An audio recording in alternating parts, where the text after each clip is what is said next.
하나님께 박수를 이만 올려드리겠습니다.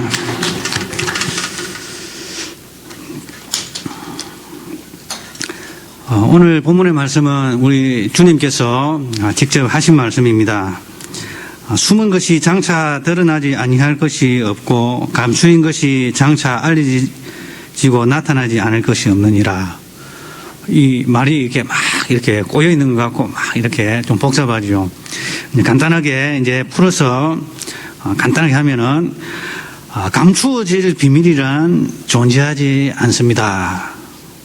뿐만 아니라 또한 그렇기 때문에 아직까지 알려지지 않았고 밝히 보여지지 않았던 것은 감추어지지 않을 것입니다. 장차 드러나게 될 것입니다. 이러한 이제 뜻입니다. 그래서 간단하게 한 무장으로 이야기하자면은 감추어질 비밀이란 존재하지 않기 때문에 지금까지 보여지지 않았던 그 어떤 것도 감추어지지 않고 장차 드러나게 될 것입니다. 라는 것입니다.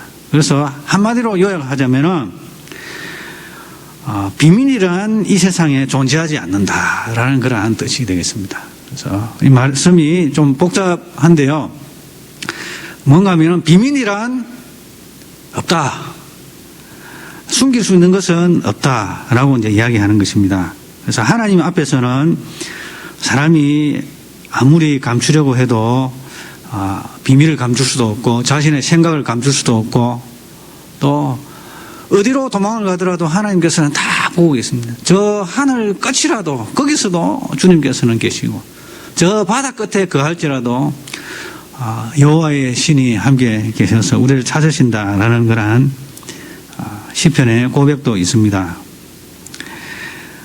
사람들에게 비밀을 가진 것도 결국 어떤 경로를 통해서 결국에는 드러나게 되는 것이 세상의 이치입니다. 그것이 짧은 시일 내에 드러나게 되는지 아니면은 수년에 걸쳐서 드러나게 되는지 아니면은 수십 년이 걸쳐서 드러나게 되는지 아니면은 수천 년 후에 드러나게 되는지 결국 주님 앞에 설 때에 다 드러나게 되어지고 알게 되어지는 것입니다. 그래서 시일의 차이가 있긴 하지만 사람들 사이에 진실이 드러나게 되는 것은 하나님께서 하시는 그러한 일이시다라는 것입니다. 첫 번째로 금방 드러나는 것을 이제 볼 수 있는데 사도행전 5장에 보면 아나니아와 삽비라 사건이 있습니다. 소유를 팔아 다 드리기로 작정해 놓고 소유를 팔아 가지고 얼마를 감추고 주님께 사도들 앞에 발 앞에 가지고 온 사건이 있습니다.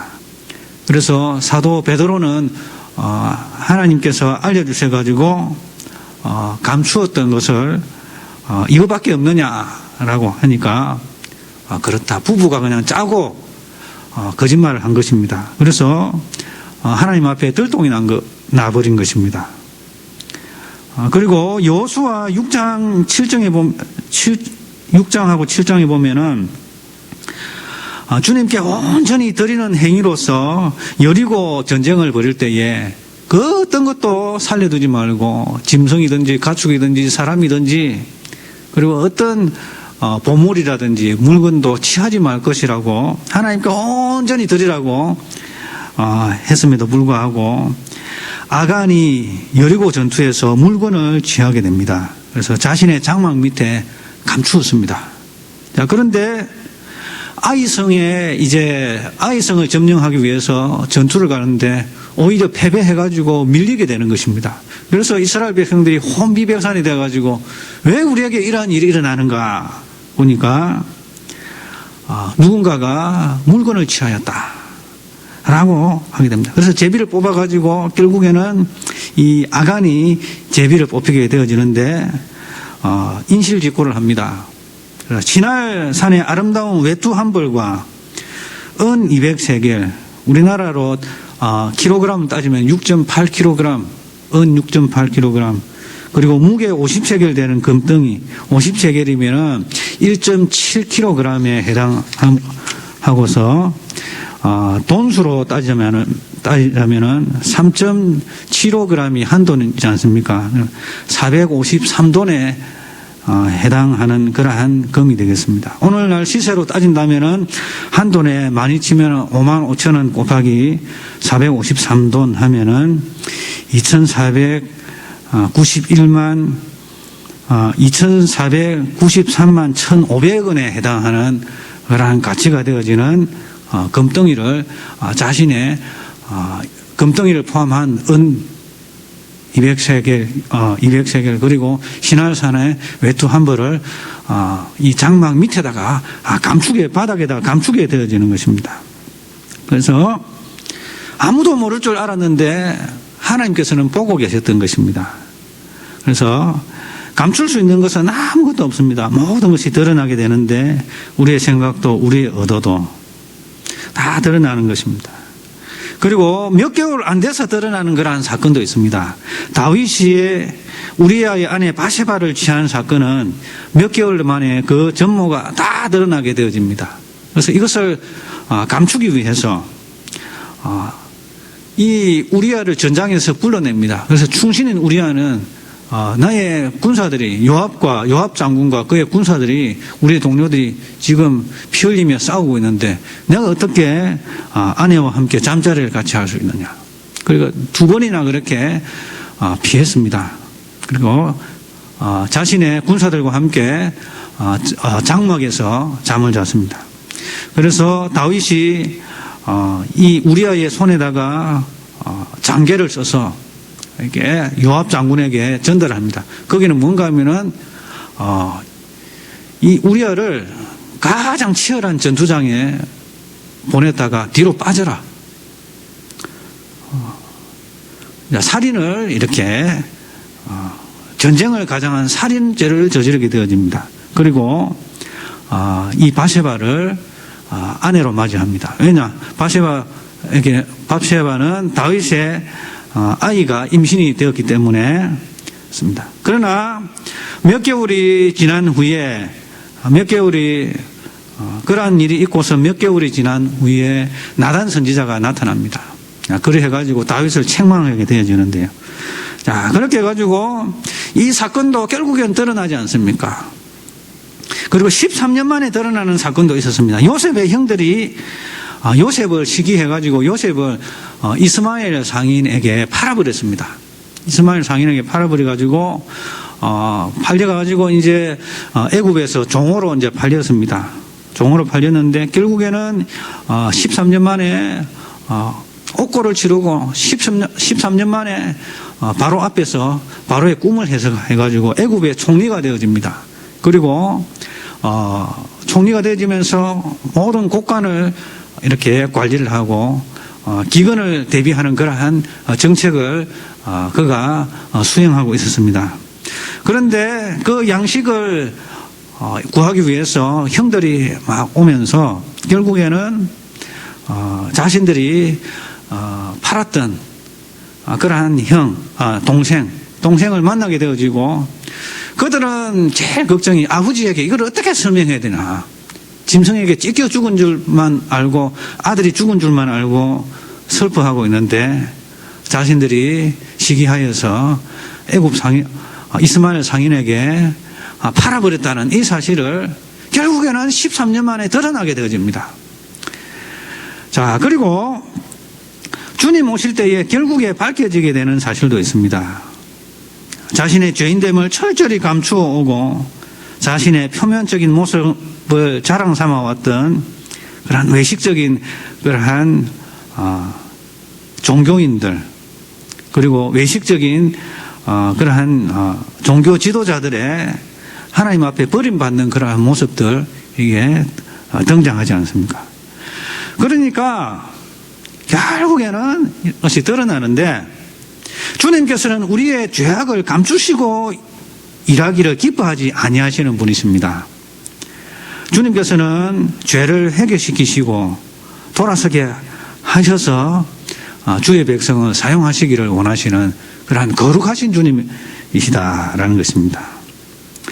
죄의 도구로 사용되었던 도구들을 또한 제거하기를 원하시는 주님입니다. 모세가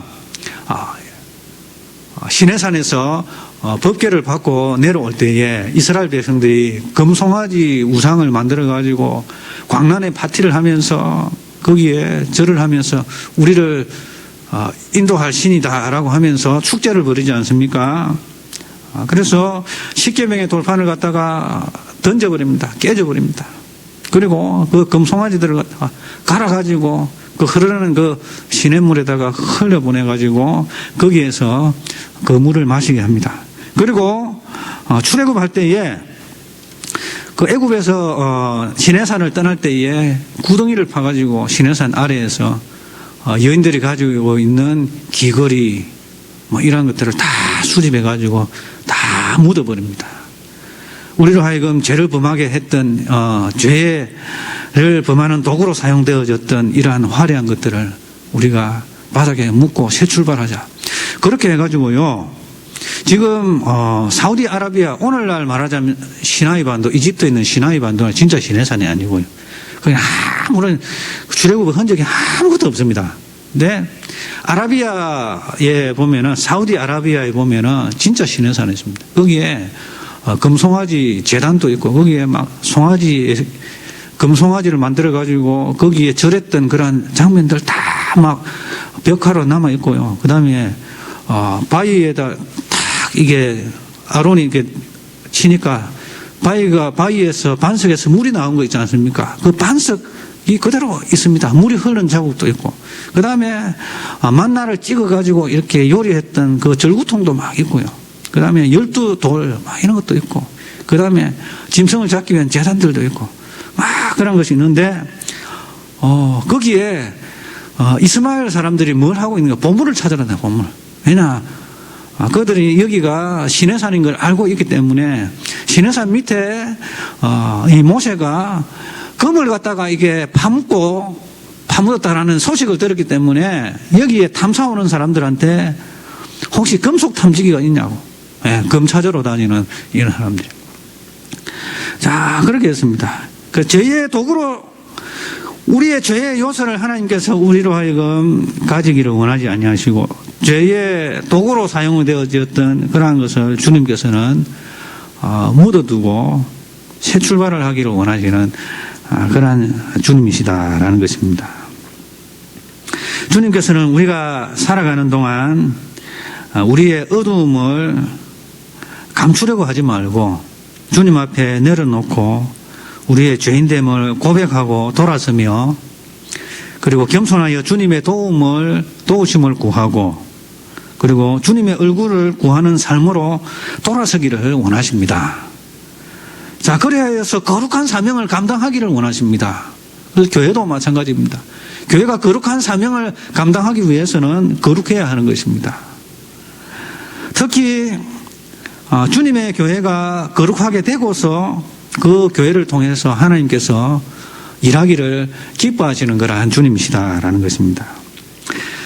그리고 부름받은 우리의 조국 대한민국은 앞으로 주님 안에서 통일을 이루고 복음으로 어두움을 걷어내는 나라로서의 사명을 감당해야 하는 것입니다. 그런데 이 어두움의 요소들을 제거를 해야 하는 것입니다. 우리 교회가 어지럽고 하나님을 떠나고 혼합주의적인 그러한 성격을 천명을 하고 우리 일반 성도님들은 잘 모르십니다. 예, 목사님들이 막 그 다 지도자들이 선언을 했기 때문에 다른 종교도 괜찮다, 우리가 협력하자 막 이런 식으로 해버렸기 때문에 성도님들은 모르죠. 그런데 지도자들이 그래 해놓으면 성도들이 따라가게 되겠습니다. 그게 문제입니다. 그게 문제인 것입니다. 막 그런 식으로 했지요. 막 이렇게 사회는 점점 하나님의 말씀으로부터 점점 멀어져 가고 있지요. 그리고 우리 교인들은 거기에 대해서 큰 이렇게 문제의식을 가지지 않고 잘 알아서 되겠지 하고 방관하는 모습으로 또 살아가는 우리의 모습을 볼 수가 있습니다. 어쩔 수가 없지 않느냐.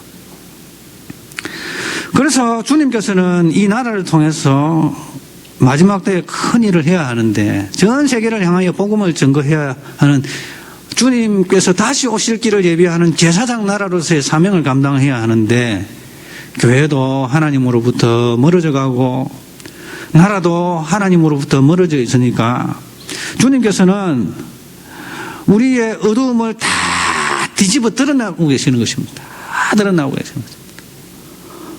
우리나라가 정말 이러한 나라였나 싶을 정도로 다 끄집어가지고 다 드러냅니다. 그리고 하나님의 백성으로 하여금 결단하게 하시기를 원하십니다. 무엇을 따라갈 것인가? 무엇을 따라갈 것인가? 하나님을 따라갈 것인가? 세상의 유행을 따라갈 것인가? 결단하기를 원하십니다.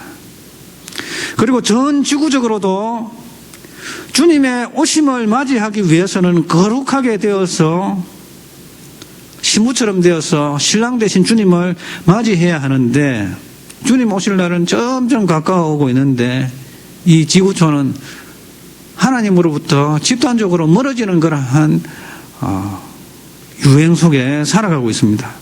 그래서 하나님께서는 코로나로 말미암아 전 세계를 막 뒤집어 엎어버리십니다.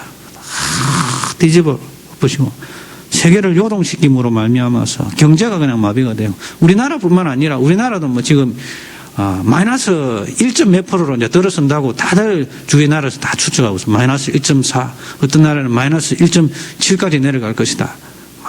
마이너스 경제. 그리고 뭐 전 지구가 지금 경제가 얼어붙었지 않습니까?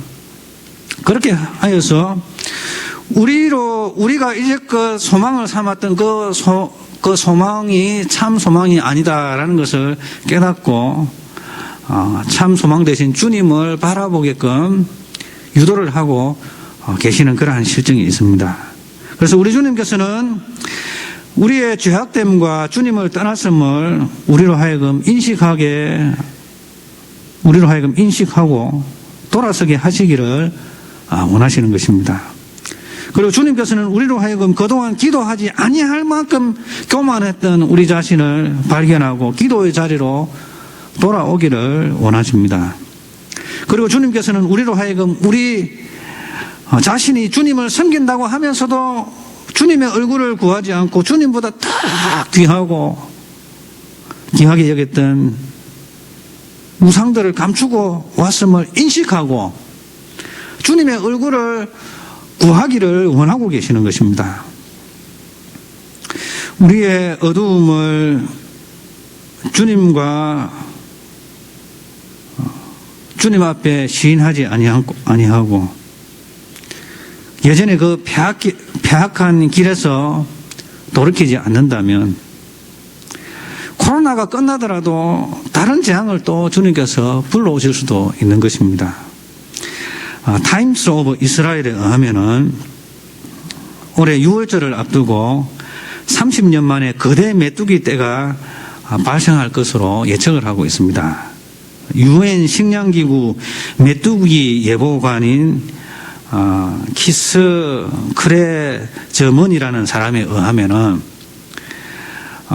코로나19의 팬데믹이 다가오는 이 메뚜기 위협을 적절하게 대응을 할 수 있는 그런 모임을 가지지 못하도록 방해를 하고 있다. 지금 거대 메뚜기떼가 일어나고 있는데 이것을 국제적으로 대응을 해야 하는데 코로나19로 인해 가지고 이 메뚜기떼에 대한 적절한 대응을 지금 하지 못하고 있다라고 지적을 하면서 이러한 규모의 메뚜기떼가 3천억 마리로 추정을 하는데 이러한 메뚜기떼가 발생한 것은 1987년에서 1989년이 마지막이었는데 이 사막 메뚜기는 전 세계에서 가장 파괴적인 이주하는 해충에 해당하는 것으로서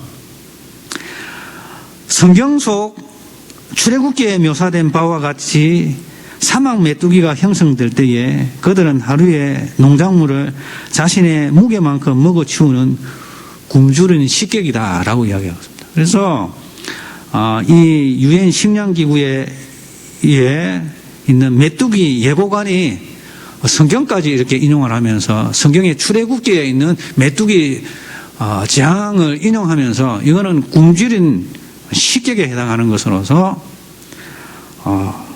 먹어치운다는 것입니다. 그리고 메뚜기 와치에 의하면 그러니까 메뚜기를 관찰하는 기관에 의하면 사람 3만 5천 명이 먹을 수 있는 식량을 이 메뚜기 떼가 순식간에 먹어치운다는 것입니다. 그래서 현재 가장 많은 타격을 입고 있는 나라는 에티오피아, 소말리아, 이란 등이며 올해 늦은 여름까지 지속적으로 피해를 줄 것으로 보이고 있고 수확기 때에 전례 없는 지구촌의 식량 부족을 일으킬 것이다 라고 예상을 하고 있습니다. 그리고 2km 이상의 상공을 나르면서 하루에 100km에서 200km 이상을 이동하며 1987년도에는 열흘 만에 아프리카에서 대서양을 건너서 카리브 해까지 열흘 만에 건너왔던 그러한 전력을 소개를 하고 있습니다. 여러분, 이것은 무슨 메뚜기는 이렇게 메뚜기 떼는 왜 생기는 것이면 하나님께서 메뚜기들을 보냈기 때문에 생기는 것입니다. 이거는 인위적으로 자연적으로 발생하는 것이 아니라 하나님께서 지구촌을 향한 이 경고로 보내시는 것이 메뚜기거든요. 역대하 7장에 보면 그러지 않습니까? 하나님께서 메뚜기 떼를 보내시면은 이것은 무엇인가? 하나님의 심판에 해당하는 것이거든. 그리고 전염병, 코로나19 같은 경우 이것도 막 확산되는 이것 전염병 이것도 하나님의 이 메시지에 해당하는 것이거든요. 자, 그래서 우리로 하여금 우리의 이 죄악됨, 우리가 걸어가는 이것을 주님께서 멈추기를 원하시는 것입니다. 그래서 우리가 걸어가고 있는 이 죄악된 길에서 멈추기를 원하시는 것입니다. 지구촌은 거대하게 동성애를 갖다가 동성애의 물결로 흘러가고 있습니다. 이거는 어떻게 막을 수가 없을 정도로 이렇게 이야기하고 있습니다. 제가 미국에서 여행을 하는 중에 미국인 사람을 만난 적이 있습니다. 그 사람은 이렇게 조그마한 인형에다가 미국 돈 1센트를 붙여가지고 복음 쪽지를 막 전거하면서 이 동성애의 거대한 쓰나미를 우리가 막을 수가 없을 것 같다라고 이야기를 합니다. 이 거대한 쓰나미, 이건 뭘까 하면은 기독교 국가들마다 다 휩쓸고 가는 것입니다. 기독교 국가들마다. 왜냐? 교회를 쓰러뜨리기 위한 사단의 최고의 좋은 전략이거든요. 교회를 무너뜨리는 가장, 그것을 이제 합법화 시켜 놓으면 그것을 저항하는 무리들은 다 불법에 해당하는. 이제 동성애는 합법이고 동성애를 반대하고 그것을 비판하는 사람이 죄인이 되는 것입니다. 오히려 뒤바뀌어 가지고 이 교회를 약화를 시키는 것입니다. 교회가 제 목소리를 내지 못하게 하고 교회를 억압할 수 있는 그 참 유일한 수단이거든요. 그렇게 해서 자꾸 밀어붙이려고 하는 것입니다. 자, 그것은 바로 하나님의 교회를 무너뜨림으로 말미암아서 복음 사역을 가로막는 사단의 현대에 존재하는 최고의 수단입니다. 최고의 수단. 이러한 길에서 돌아서기를 원하는 것입니다. 이게 온 유럽 사회를 지금 휘감고 있지 않습니까? 돌아서기를 원하고 또 우리나라도 돌아서기를 원하고 자, 그럼에도 불구하고 돌아서지 아니하고 자신을 돌아보지 아니하고 이것이 죄악된 길이었음을 인식하지 않고 여전히 다른 방법으로 이 재난을 막으려고 인간적인 방법을 동원해가지고 주님께서 내리시는 그 메시지이고 심판인 것을 애써 부인하며 오히려 하나님으로부터 멀어지려고 하는 이러한 모습을 보일 때 하나님께서는 어떻게 하시겠습니까? 더 큰 재앙으로 또 다른 재앙으로 주님께서 내리신다는 것입니다. 자, 그래서 우리 모두는 우리가 하나님의 백성으로서 사명을 받은 나라입니다. 우리 대한민국 조국교회 사명받은 나라입니다. 교회 나라입니다. 우리나라가 처음 생길 때에 이승만 대통령이 성경에다 손을 얹고 선서하고 대통령 취임한 사람입니다. 여러분 그거 알고 계십니까, 여러분? 대한민국을 성경 위에, 대한민국을 하나님의 통치에, 그리고 대한민국을 통해서 온 세계가 주님께로 돌아오는 그 꿈을 안고 성경 위에다 손을 얹고 선서하고 대통령이 된 그러한 역사를 가지고 있는 우리 대한민국입니다. 이 대한민국이 계속해서 하나님의 뜻을 따라서 나아가야 하는데 어느 시대부터 하나님을 멀리하고 교회를 파괴하고 하나님의 영향력에서부터 완전히 멀어지려고 하는 이러한 움직임들을 속에서 우리 하나님의 백성들은 속수무책 아무렇지도 않게 생각하는 이러한 모습 속에서 오히려 그것을 따라가고 유행이 그렇다, 추세가 그렇다, 돌아서지 아니하는 이러한 모습 속에서 하나님께서는 우리를 흔들고 계시는 것입니다. 뭐하냐 지금 뭐하냐, 너희들이 지금 이렇게 할 때가 아니다. 땅끝까지 이르러서 주의 복음을 증거해야 하는데 왜 그렇게 타락해버리고 그리고 다원주의적인 혼합주의적인 그러한 잘못된 신앙에서 돌이키지 아니하고 나아가는가. 그래서 우리 사회를, 우리 교회를 심하게 흔들고 계시는 것입니다. 그리고 우리 사회를 심하게 흔들고 계시는 것입니다. 도덕적으로 문란해지고 간음이 더 이상 죄가 아니고 동성연애가 더 이상 죄가 아니고 또 여러 가지 것들이 하나님을 떠나는 이러한 것들이 아무렇지도 않게 문화로 자리매김하려고 하는 이러한 시대를 향하여서 하나님께서는 우리를 흔드시고 계시는 것입니다.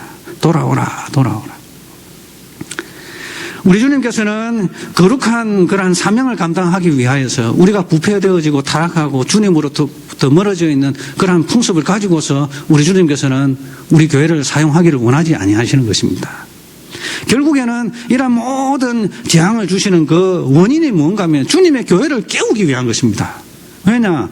역대하 7장에 보면은 주의 이름으로 일컫는 나의 백성이 세상 사람들을 이야기한 것 아닙니다. 주의 이름으로 일컫는 나의 백성이 그들의 악한 길에서 떠나 돌아오고 겸손하여 하나님께 기도하고 그리고 주의 얼굴을 구하면 내가 이 땅을 고칠 것이다. 여러분, 왜 이런 일이 발생하는 것입니까? 주님의 교회가 변질되고 주님의 길에서 떠나기 때문에 하나님께서는 이 세상을 흔드는 것입니다. 흔드는 것입니다. 세상 사람들은 모릅니다. 그런데 하나님의 백성들은 알아야 될 거 아니겠습니까? 하나님의 백성들은. 왜 이렇게 되어지는가? 우리가 주님으로부터 떠나고 있구나. 우리가 악한 길을 걸어가고 있구나. 악한 길을 걸어가면서도 악한 길을 걸어가는 것인 그 자체를 알지 못하는 우리로 하여금 흔드시고 깨우치기 위하여서 그리하여서 사명 감당하게 하기 위하여서 하나님께서는 우리를 흔드시고 또 우리를 깨우치시는 것입니다. 그래서 하나님께서는 죄악을 그리고 피 묻은 손을 거짓된 손을 그리고 깨끗하지 아니한 마음을 가지고 있는 우리를 통해서 일하기를 기뻐하지 아니하시는 것입니다. 그래서 주님께서 우리에게 이러한 환난과 시련을 주시는 것은 우리를 정결하게 하시기 위한 주님의 큰 뜻이 있다. 그래서 우리를 계속 사용하시기를 원하시는 그 주님의 바람이 있다라는 것을 우리가 꼭 기억하시고 우리가 주님 앞에 나아가야 할 것입니다. 그러한 일에 동참하시는 저와 우리 성도님 되시기를 주님의 이름으로 축원합니다. 하나님 아버지 감사합니다.